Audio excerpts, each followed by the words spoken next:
The short answer is no. But would it be such a bad thing?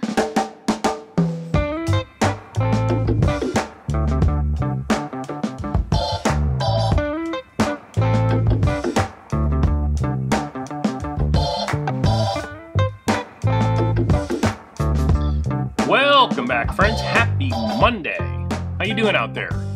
Well, I hope. The last video, 2 weeks ago now, caused a bit of a stir, as I suspected it would. Most of the responses, were what I expected. A couple of people said that I was just flat out wrong, and I was, I think one person even accused me of lying. Look, I don't, as a general rule, use clickbaity titles, although you could probably make the argument that this one was. And I don't make things up. I don't make a living on YouTube. I'm not forced to just create things just to make content. I've also been in the bike business for a very, very long time. Likely longer than the aforementioned commenters have been alive. This was something that was told to me, and then I verified it inside Quality Bicycle Products, which is the parent company of Surly. Now, there's one thing that I could have and should have been a little more clear about, which is that in 2023, this is going to affect the entry-level bikes, that new Preamble Bridge Club, I think primarily. But if things continue,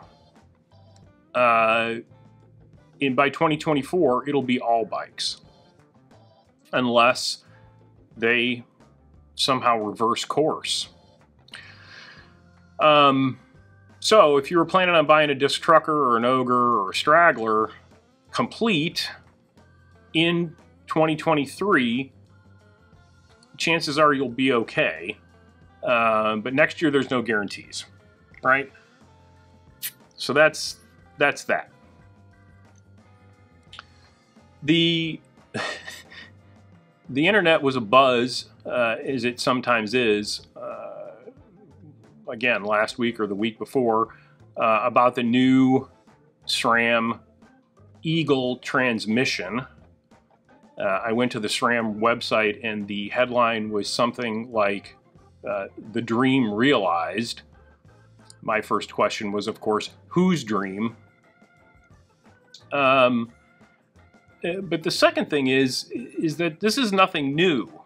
And a former employee and dear friend shared with me an Instagram reel demonstrating exactly how this is nothing new. If somehow I can figure out how to import this into the movie, a little clip of it, I will do that. But I will certainly also mention it in the comments so that you can go and find it for yourself. It is, if you've been around bikes for any length of time, it's very amusing. Very amusing. So the gist of all this is that it does away with your derailleur hanger. It requires a through axle, and then the derailleur bolts in concert with the through axle. And, at first blush, it's like, okay, it makes sense.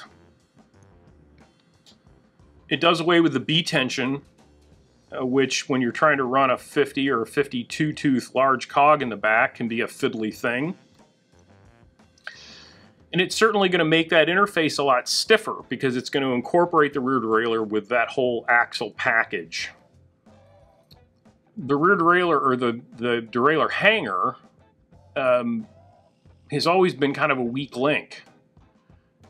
In steel bikes, they would bend, but you in a lot of cases could bend them back. With aluminum bikes, we saw in carbon bikes, you saw the rise of the replaceable rear derailleur hanger, so that the derailleur hanger would break and not the dropout of your fill in the blank dollar amount frame. And I guess that's the point. Has somebody taken this into consideration? Because if in the event of a crash, now you don't have a hanger to disperse the load that would normally go to the rear derailleur. Now you're just going to potentially break your $600 rear derailleur.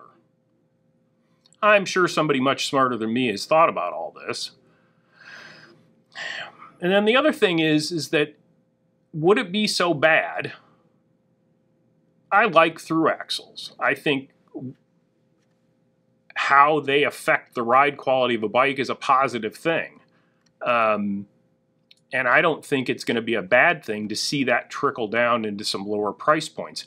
Most of the people out there in the world don't know how to use a quick release skewer anyway. Properly, that is. I was a Trek dealer when some poor unfortunate soul allegedly didn't tighten his quick release skewer properly.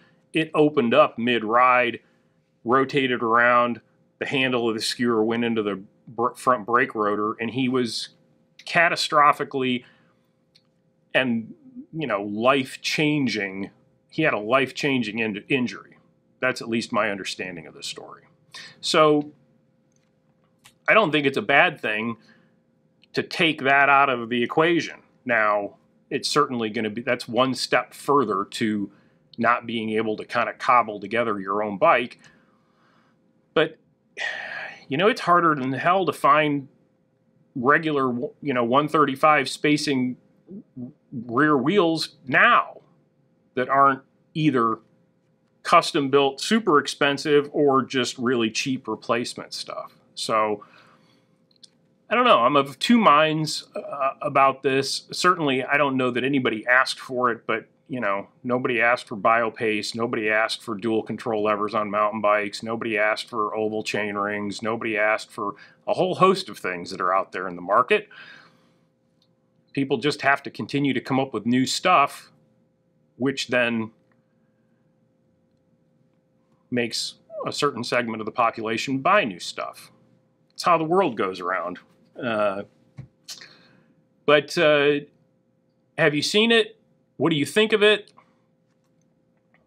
I'm intrigued. I mean, if it came down to like a rival level, and I was able to use one on my hardtack, I'd certainly try it.